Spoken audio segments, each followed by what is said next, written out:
ഇന്നത്തെ വീഡിയോയിൽ നമ്മൾ സംസാരിക്കാൻ പോകുന്നത് ശീഘ്രസ്ഖലനം, അതായത് പ്രിമച്വർ ഇജാക്കുലേഷൻ, അതുപോലെ തന്നെ ഇറക്ടൈൽ ഡിസ്ഫങ്ഷൻ, അതായത് ഉദ്ധാരണക്കുറവ് എന്നീ രണ്ട് കണ്ടീഷനുകളെ കുറിച്ചാണ്. ഈ ഉദ്ധാരണക്കുറവ് മൂലം ഉണ്ടാകുന്ന കോംപ്ലിക്കേഷൻസ് എന്ന് പറയുന്നത് സ്ട്രെസ്സ്, ഡിപ്രഷൻ എന്നീ കണ്ടീഷനിലേക്ക് ഇത് കൊണ്ട് എത്തിക്കുന്നതാണ്. കോൾഡ് ഗേർഡിൽ പാക്ക് ഒരു 45 മിനിറ്റ് എടുക്കുകയോ അല്ലെങ്കിൽ കുറച്ച് നേരം കോൾഡ് ഷവർ എടുക്കുകയോ ചെയ്യുകയാണെങ്കിൽ ഇത് ലിംഗത്തിലേക്കുള്ള ബ്ലഡ് സർക്കുലേഷൻ കൂട്ടാനായിട്ട് വളരെയധികം ഹെൽപ്പ് ചെയ്യുന്ന ഒന്നാണ്. നമസ്കാരം, ഞാൻ doctor Athira, chief physician, Bhoomi natural cure and wellness, Koottanad. ഇന്നത്തെ വീഡിയോയിൽ നമ്മൾ സംസാരിക്കാൻ പോകുന്നത് ശീഘ്രസ്ഖലനം, അതായത് പ്രിമച്വർ ഇജാക്കുലേഷൻ, അതുപോലെ തന്നെ ഇറക്ടൈൽ ഡിസ്ഫങ്ഷൻ, അതായത് ഉദ്ധാരണക്കുറവ് എന്നീ രണ്ട് കണ്ടീഷനുകളെ കുറിച്ചാണ്. ഏറ്റവും കൂടുതൽ ആളുകൾ മടി കാണിക്കുന്ന, പറയാനായിട്ടും അതുപോലെ തന്നെ ഡോക്ടേഴ്സിനെ കൺസൾട്ട് ചെയ്യാനായിട്ടും മടി കാണിക്കുന്ന ഒരു കണ്ടീഷനാണ് ഉദ്ധാരണക്കുറവ് എന്ന് പറയുന്നത്. ഇതെന്തുകൊണ്ടാണ് ഉണ്ടാവുന്നത്, അല്ലെങ്കിൽ ഇത് എങ്ങനെയൊക്കെ നമുക്ക് ഇതിനെ പരിഹരിക്കാൻ പറ്റും എന്നുള്ളതാണ് നമ്മൾ ഇന്നത്തെ വീഡിയോയിൽ പറയുന്നത്. ആദ്യം തന്നെ എന്തുകൊണ്ടാണ് ഇതുണ്ടാവുന്നതെന്ന് വെച്ച് കഴിഞ്ഞിട്ടുണ്ടെങ്കിൽ, നമ്മുടെ ലിംഗത്തിലേക്ക് ശരിയായ രീതിയിൽ ബ്ലഡ് സപ്ലൈ ഇല്ലാതിരിക്കുമ്പോൾ ഉണ്ടാവുന്ന ഒരു കണ്ടീഷനാണ് ഇറക്ടൈൽ ഡിസ്ഫങ്ഷൻ എന്ന് പറയുന്നത്. ഇത് രണ്ട് തരത്തിലുള്ള കാരണങ്ങൾ മൂലം ഉണ്ടാകാം. ഒന്ന് ഫിസിക്കലായിട്ടുള്ള കാരണങ്ങൾ മൂലം, അതുപോലെ തന്നെ അല്ലെങ്കിൽ സൈക്കോളജിക്കലായിട്ടുള്ള കാരണങ്ങൾ മൂലം ഉണ്ടാകാം. ഫിസിക്കലായിട്ട് കാരണങ്ങൾ എന്തൊക്കെയാണെന്ന് വെച്ച് കഴിഞ്ഞിട്ടുണ്ടെങ്കിൽ ഹൈ ബ്ലഡ് പ്രഷർ, അതുപോലെ തന്നെ ഹൈ ബ്ലഡ് ഷുഗർ, അതുപോലെ ഹൈ ആയിട്ടുള്ള കൊളസ്ട്രോൾ, ഈ കണ്ടീഷൻസൊക്കെ ഈ ബ്ലഡ് സപ്ലൈ ബ്ലോക്ക് ചെയ്യാനായിട്ട് കാരണമാവുന്നുണ്ട്. അതുപോലെ തന്നെ പിന്നെ മറ്റ് കണ്ടീഷനുകൾ എന്ന് പറയുന്നത്, എന്തെങ്കിലും ഇഞ്ചുറീസ് ഉണ്ടായിട്ടുണ്ടെങ്കിൽ പെൽവിക് ഏരിയയിലോ അല്ലെങ്കിൽ സ്പൈനൽ റീജിയനിലോ എന്തെങ്കിലും ഇഞ്ചുറീസ് ഉണ്ടായിട്ടുണ്ടെങ്കിൽ അതും ഈ പറഞ്ഞ ഇറക്ടൈൽ ഡിസ്ഫങ്ഷന് കാരണമാകുന്നുണ്ട്. ഇനി മറ്റ് ചില കാരണങ്ങളെന്ന് പറയുന്നത്, എന്തെങ്കിലും മെഡിക്കേഷൻസ് കഴിക്കുന്നവരാണെന്നുണ്ടെങ്കിൽ ഈ ആൻറ്റി ഹിസ്റ്റമിൻസ്, ആൻറ്റി ഡിപ്രസൻസ് തുടങ്ങിയ മെഡിക്കേഷൻസ് കഴിക്കുന്നതും ഇത്തരത്തിലുള്ള ഉദ്ധാരണക്കുറവിന് കാരണമാകുന്നു. ഇതുപോലെ തന്നെ ഒബേസിറ്റി ഉള്ള ആൾക്കാരിലും ഉദ്ധാരണക്കുറവ് പൊതുവെ കണ്ടുവരുന്നുണ്ട്. ഇനി മറ്റ് ചില കാരണങ്ങൾ എന്ന് പറയുന്നത് കൂടുതലായിട്ടും ഇനി പ്രോസ്റ്റേറ്റ് ക്യാൻസർ അല്ലെങ്കിൽ അതിനു വേണ്ടി ട്രീറ്റ്മെൻറ്റ് എടുത്തുകൊണ്ടിരിക്കുന്ന ആൾക്കാരിൽ ഉദ്ധാരണക്കുറവ് എന്നൊരു പ്രശ്നം കണ്ടുവരുന്നുണ്ട്. പിന്നെ കൂടുതലായിട്ട് ടൊബാക്കോ യൂസ് ചെയ്യുന്നവർ, അതായത് പുകയില ഉൽപ്പന്നങ്ങൾ ഉപയോഗിക്കുന്നവരിൽ ഇതിൽ അടങ്ങിയിട്ടുള്ള നിക്കോട്ടിൻ മൂലം ഈ ശരിയായ രീതിയിൽ രക്തം ലിംഗത്തിലേക്ക് എത്താതിരിക്കാൻ കാരണമാവുന്നുണ്ട്. ഇനി മറ്റ് കാരണങ്ങളെന്ന് പറയുന്നത് അമിതമായ മദ്യപാനം, അതും ഇതുപോലെ തന്നെ ഇറക്ടൈൽ ഡിസ്ഫങ്ഷന് കാരണമാകുന്ന ഒന്നാണ്. പിന്നെ ഹാർട്ട് ഡിസീസ് ഉള്ളവർ, അങ്ങനെയുള്ള ആൾക്കാരിലും കൂടുതലായിട്ട് ഈ ഉദ്ധാരണക്കുറവ് കണ്ടുവരുന്നുണ്ട്. അതുപോലെ തന്നെ ടെസ്റ്റോസ്റ്റെറോണിൻ്റെ ലെവൽ കുറവുള്ള ആൾക്കാരിലും ഉദ്ധാരണക്കുറവ് കണ്ടുവരുന്നുണ്ട്. ഈ ഫിസിക്കലായിട്ടുള്ള കാരണങ്ങൾക്ക് പുറമെ സൈക്കോളജിക്കലായിട്ടുള്ള കാരണങ്ങളും ഉദ്ധാരണക്കുറവിന് വഴിവെക്കുന്നുണ്ട്.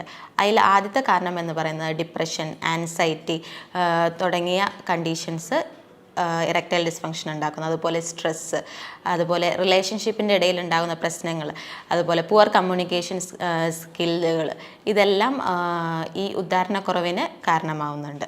ഈ ഉദ്ധാരണക്കുറവ് മൂലം ഉണ്ടാകുന്ന കോംപ്ലിക്കേഷൻസ് എന്ന് പറയുന്നത് സ്ട്രെസ്സ്, ഡിപ്രഷൻ എന്നീ കണ്ടീഷനിലേക്ക് ഇത് കൊണ്ട് എത്തിക്കുന്നതാണ്.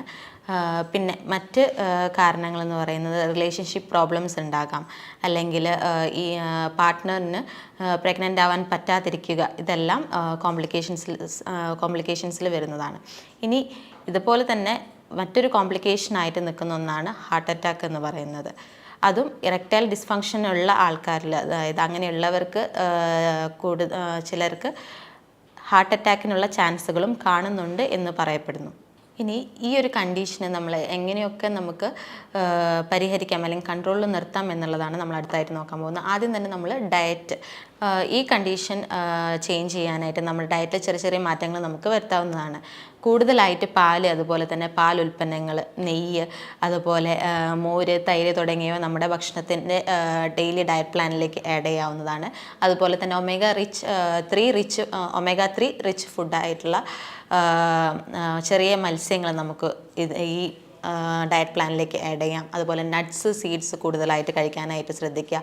കൂടുതൽ ഗ്രീൻ ലീഫി വെജിറ്റബിൾസ് അതുപോലെ വെജിറ്റബിൾസ് കൂടുതലായിട്ട് നമ്മുടെ ഡയറ്റ് പ്ലാനിലേക്ക് ആഡ് ചെയ്യാനായിട്ട് നോക്കുക. പിന്നെ നമുക്ക് ചെയ്യാൻ പറ്റുന്നത് ഒണിയൻ അതുപോലെ തന്നെ ഗാർലിക്, ഉള്ളിയും വെളുത്തുള്ളിയും ഒക്കെ നമ്മുടെ ഡയറ്റിലേക്ക് ആഡ് ചെയ്യുന്നതും ഇതിന് നല്ലതാണ്.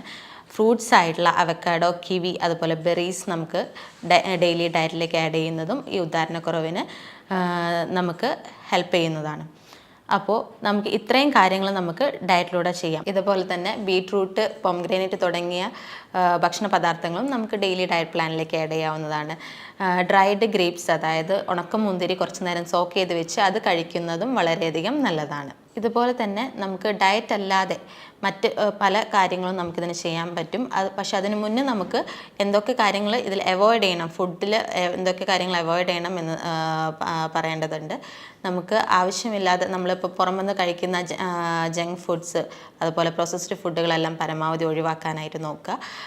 അതുപോലെ തന്നെ കൂടുതൽ സ്വീറ്റ് അതുപോലെ തന്നെ കൂടുതൽ ഓയിലി ആയിട്ടുള്ള ഫുഡുകൾ പരമാവധി ഒഴിവാക്കാനായിട്ട് നോക്കുക. ഇതോടൊപ്പം തന്നെ നമുക്ക് ഒഴിവാക്കേണ്ട 2 കാര്യങ്ങളാണ് സ്മോക്കിങ്ങും അതുപോലെ തന്നെ ആൽക്കഹോൾ കൺസംഷനും അതായത് മദ്യപാനവും. ഇത് രണ്ടും ഇറക്ടൈൽ ഡിസ്ഫങ്ഷന് വളരെ വലിയൊരു റോള് വഹിക്കുന്നുണ്ട്. ഇത് രണ്ടും കംപ്ലീറ്റ് ആയിട്ട് തന്നെ അത് നമ്മൾ ഒഴിവാക്കിയാലേ നമുക്ക് ഇതിന് എന്തെങ്കിലും ഒരു റിസൾട്ട് കിട്ടുകയുള്ളൂ.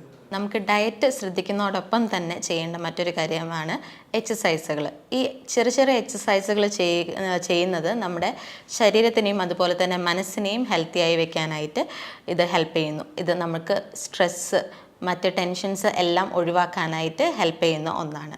ഡയറ്റും അതുപോലെ തന്നെ എക്സസൈസിനും പുറമെ നമുക്ക് ചെയ്യാൻ പറ്റുന്ന മറ്റ് കാര്യമാണ് കോൾഡ് ഷവർ അല്ലെങ്കിൽ കോൾഡ് ഗേർഡിൽ പാക്ക് എടുക്കുക എന്നുള്ളത്. കോൾഡ് ഗേർഡിൽ പാക്ക് ഒരു 45 മിനിറ്റ് എടുക്കുകയോ അല്ലെങ്കിൽ കുറച്ച് നേരം കോൾഡ് ഷവർ എടുക്കുകയോ ചെയ്യുകയാണെങ്കിൽ ഇത് ലിംഗത്തിലേക്കുള്ള ബ്ലഡ് സർക്കുലേഷൻ കൂട്ടാനായിട്ട് വളരെയധികം ഹെൽപ്പ് ചെയ്യുന്ന ഒന്നാണ്. ഇനി ഇത്തരത്തിലുള്ള എന്തെങ്കിലും സിംറ്റംസോ പ്രശ്നങ്ങളോ ആരെങ്കിലും നേരിടുന്നുണ്ടെങ്കിൽ ഒരു മടിയും കൂടാതെ ഉടനെ തന്നെ അടുത്തുള്ള ഒരു എക്സ്പീരിയൻസ്ഡ് ഫിസിഷ്യനെ പോയി കാണുക. ഉടനെ തന്നെ അതിനുള്ള പ്രതിവിധികൾ സ്റ്റാർട്ട് ചെയ്യുകയാണ് വേണ്ടത്.